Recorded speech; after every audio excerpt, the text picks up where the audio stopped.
abrirei. Aleluia, aleluia, Cristo é meu Rei. Em tudo dai graças, pois esta é a vontade de Deus para conosco em Cristo o Senhor.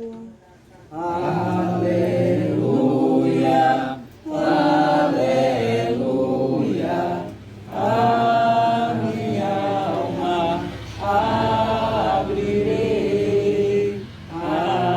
Aleluia, aleluia, Cristo é meu Rei. O Senhor esteja convosco. Ele está no meio de nós.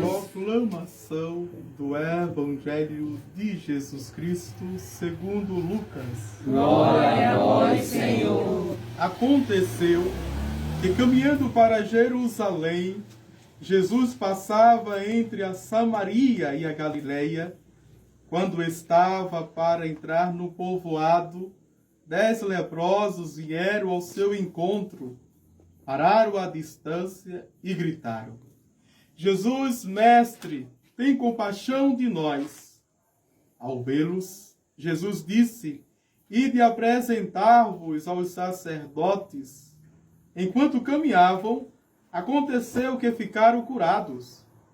Um deles, ao perceber que estava curado, voltou glorificando a Deus em alta voz, atirou-se aos pés de Jesus com o rosto por terra e lhe agradeceu. E este era um samaritano. Então Jesus lhe perguntou: Não foram 10 os curados? E os outros 9, onde estão? Não houve quem voltasse para dar glória a Deus, a não ser esse estrangeiro? E disse-lhe: Levanta-te e vai, tua fé te salvou. Palavra da salvação. Glória a vós, Senhor. Espírito, enche a minha vida, enche-me com teu poder, pois em ti eu quero ser. Espírito, enche o meu ser.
Queridos irmãos e irmãs, a primeira leitura que ouvimos nessa Santa Liturgia é do livro da Sabedoria, capítulo 6, versículos de 1 a 11. E já no versículo 1, nós ouvimos assim: Escutai, ó reis, e compreendei. Jesus dá uma instrução. Instruí-vos, governadores dos confins da terra. E qual é a instrução de Jesus? Como o rei pode instruir os seus governadores? No último versículo, ele dá a resposta. É o versículo 11. Portanto, desejai ardentemente minhas palavras, amai-as e sereis instruídos. Não existe outra instrução, não existe outra orientação, outro conselho, senão a palavra de Deus. Nós também somos reis. Você pode pensar, mas isso foi no Antigo Testamento e Deus estava falando para os reis. Eu não sou rei, o homem pode dizer. Amanhã pode dizer, eu não sou rainha. Você está equivocado e enganado. Porque pelo batismo, nós nos tornamos o quê? Nós nos tornamos reis, não é? Nós nos tornamos sacerdotes, nós nos tornamos profetas. E o mais excelente, o que Fátima disse, filhos e filhas de Deus. Mas eu sou rei pelo batismo. E eu sou filho do rei dos reis. Então nós, para administrarmos a nossa vida, para administrarmos a nossa casa, para nos administrarmos os bens que o Senhor coloca em nossas mãos, eu tenho que ouvir a palavra de Deus. Eu tenho que deixar que esta palavra não apenas entre nos meus ouvidos, mas caia no meu coração. Eis o homem sábio, eis a mulher que quer atingir a sabedoria. Somos nós, homens e mulheres, que nos deixamos guiar, nos orientar pela palavra de Deus. E aí, meus queridos irmãos e irmãs, não existe homens sabidinhos. Não existe pessoas de lábias. Não existe comerciante que nos faz comprar aquilo que nós não queremos. Por insistência e nos enganando, nos seduzindo, que temos necessidades de comprar, não é? Os mercadores são assim. Chega na nossa casa, a gente tem uma cadeira de balanço igualzinha. Ele tem uma linguagem tão convincente que a gente sente a necessidade de comprar outra igualzinha. Olha, compra outra para colocar nesse lado, já tem uma nesse lado, fica bonito nesse lado. Pronto. E a gente compra igualzinha, idêntica, não é? E é interessante que só tem uma pessoa em casa, só tem um corpo. Aí compra 2 cadeiras de balanço. Veja. Porque cria a necessidade em nós de comprarmos aquilo que não necessitamos. É justamente essa ideia que coloca, né? Porque vai chegar sempre outra pessoa, né? Vejam.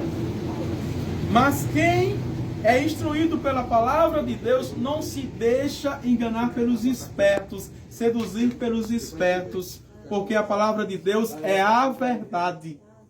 E nela não há mentira, e nós não nos deixamos seduzir pelos espertos, enganões e pela mentira, porque a verdade é luz que ilumina as trevas. Primeiro, as nossas trevas, viu? Porque tem outra coisa.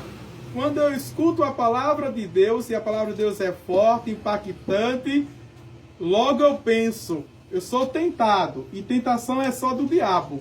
Certo? É só do diabo. Deus não nos tenta. Deus nos prova e nos atribula para mostrar a nossa fé. Quem nos tenta é o diabo. Então eu tenho essa tentação de pensar que a palavra de Deus só é para o vizinho. Só é para a vizinha ou para o outro. Eita, fulano não está nem aqui para ele ouvir essa palavra. Não é? Ele mesmo precisa de ouvir esta palavra. Ela necessita. Enquanto que está precisando da palavra sou eu, Padre Adivânio. Eu sou o primeiro ouvinte daquilo que eu estou refletindo e meditando sobre a palavra de Deus. É para você que veio para a missa.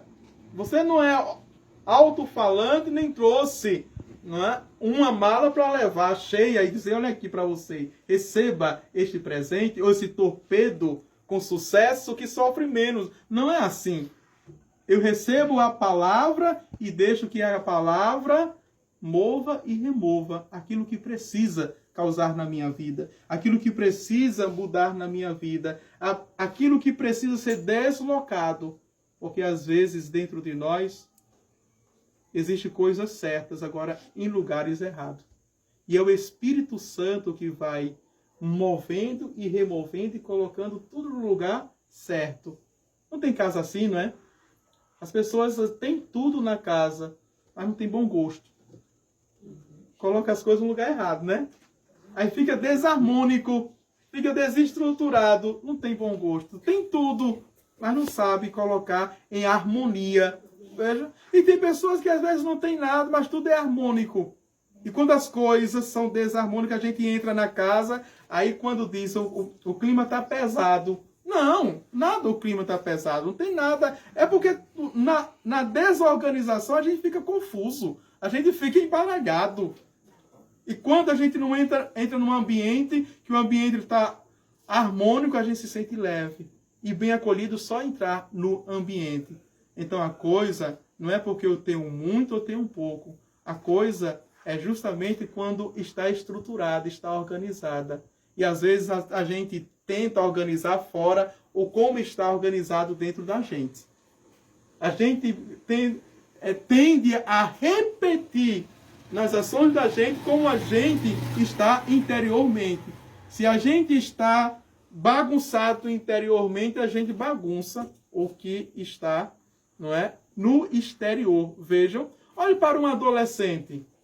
O adolescente é típico da desorganização, típico da desestrutura, não é? Então olhe para o quarto dele, o quarto dela, aonde passa deixa rastro da desestrutura, não é assim, né? Depois é que vai aprendendo. Mas o chato é organizar, é estruturar, tudo num cantinho, porque ele está vivendo isso em tempo de borbulho, de agitação, está no processo de compreensão, de aceitação, de revolução e de rebeldia. Tem de fazer fora o que está dentro dele. E a palavra serve também para nos organizar, para nos estruturar. Por isso que nós falamos de santidade, falamos de perfeição, falamos de crescimento no Senhor. E o Senhor vem nos harmonizar a nossa vida. Veja um outro exemplo. Qual foi o primeiro dom da ressurreição? E a gente não percebe. Jesus entrou lá naquele lugar onde estavam reunidos os apóstolos, que a igreja chama depois de cenáculo, e ofereceu o quê? Soprou e deu-lhes a paz. A paz esteja convosco. O primeiro dom do Espírito Santo. Veja, soprou sobre eles 3 vezes, dando-lhes a paz. É o mesmo Espírito Santo que na criação do mundo tudo era caos, tudo era bagunça, tudo era informe, não tinha uma forma, não tinha uma imagem, uma figura que desse para compreender. O Espírito Santo pairou e tudo foi cosmo, harmonia, estrutura. Agora eu vejo nitidamente o que é céu, o que é terra e o que é água. Eu posso distinguir, antes não. No Pentecostes, os apóstolos estavam lá, os Atos dos Apóstolos dizem, estavam medrosos, agitados, com medo da morte. O Espírito Santo vem e faz o quê? Não existe mais medo, não existe mais a morte. Eles abrem as portas e anunciam. A mesma multidão que gritou para Jesus, crucificam, crucificam, crucificam, eles abrem as portas e dizem assim, vós matastes Jesus, mas o Pai o ressuscitou no 3º dia. E apenas essa pregação serve para converter 3.000 homens. Veja, a primeira pregação, a segunda 4.000 homens, a terceira 5.000 homens. É o Espírito Santo que nos harmoniza. Esse Espírito Santo que nós recebemos em cada sacramento e esse Espírito Santo que nós recebemos na Eucaristia. Quem comungar do corpo, sangue, alma e divindade e quem comunga pela vontade, que é a comunhão espiritual. Quem ouve com fé a palavra de Deus proclamada É isso que o salmista fala no Salmo 81 de hoje.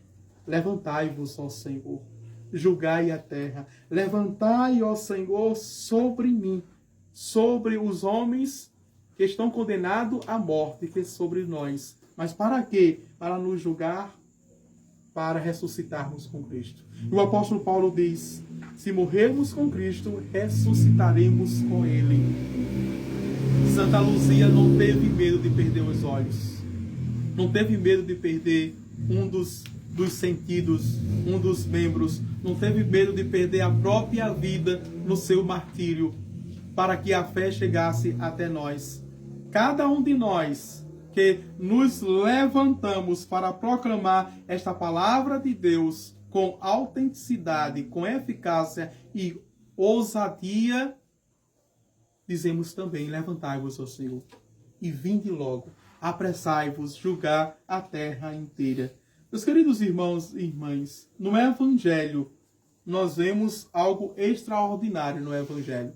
Primeiro, Jesus passa por estas duas regiões. A Samaria, que é uma região, além de ser pobre, é uma região que tem aqueles que não são bem aceitos, chamado samaritano. Chamar uma pessoa de samaritano é chamar uma pessoa de safada. Tudo está nele, não é? É chamar uma pessoa de covarde, chamar uma pessoa de adoradora de ídolo, chamar uma pessoa de pecadora pública. Jesus passa por essa região. Jesus não se esquiva. Jesus vai a Galileia, que na Galileia tem Cafarnaum, que é lugar dos pobres. Não apenas dos pobres, mas de todo tipo de deficiência. E se encontra com logo 10 leprosos. Vejam. E não precisa tocar neles. Não precisa. Mas a palavra de Jesus faz com que eles, no caminho, quando vão se apresentar aos sacerdotes, fiquem curados. Mas a grande decepção de Jesus foi que só voltou um para glorificar o Pai, para agradecer. Vocês sabiam quem agradece e glorifica o Pai? Por Jesus Cristo.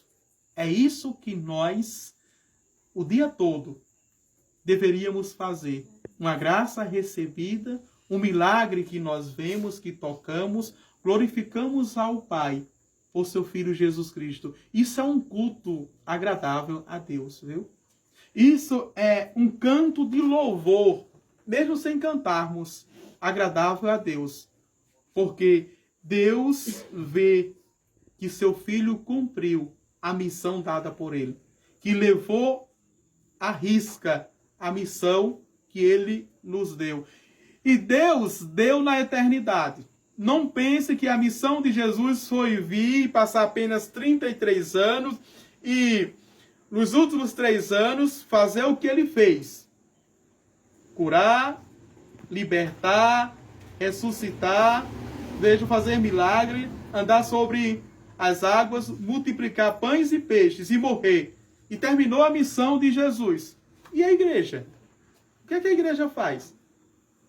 Qual é o sentido que tem a igreja católica? É repetir no tempo e na história, até a volta definitiva dele, o que ele fez em 33 anos. A igreja ainda continua. Apesar do tempo, das décadas, dos séculos, dos milênios, a igreja ainda continua. E se você estando dessa igreja e acreditar como os 10 leprosos acreditaram, você vai ver na sua caminhada a cura acontecer. Você vai ver na sua caminhada o milagre acontecer. Porque quem tem fé vê. Quem tem fé toca. Eu não vi ainda. Estou com 43 anos, 13 anos de padre. Não vi ainda uma pessoa de fé ser decepcionada por Deus. Por isso, Deus é fiel. Não é? Que a gente coloca em para-choque, coloca em quadro. Deus é fiel e Ele é fiel. Basta você acreditar nesta palavra. Nesta palavra. Os leprosos poderiam muito bem, né, e dizer: mas somente isso? Nós nos arriscamos, saímos da colônia, sofremos perigo porque se o exército romano pegasse, ia logo ser morto, era discriminado. Vejam, não tinha graça de Deus e toca o sininho, não é? Porque eu sou a distância, diz o Evangelho, eu sou leproso, se afastem. Grita, faz essa oração aqui que deveria ser a nossa oração, né? Jesus, mestre, tem compaixão de nós. E quando chega, Jesus diz o quê?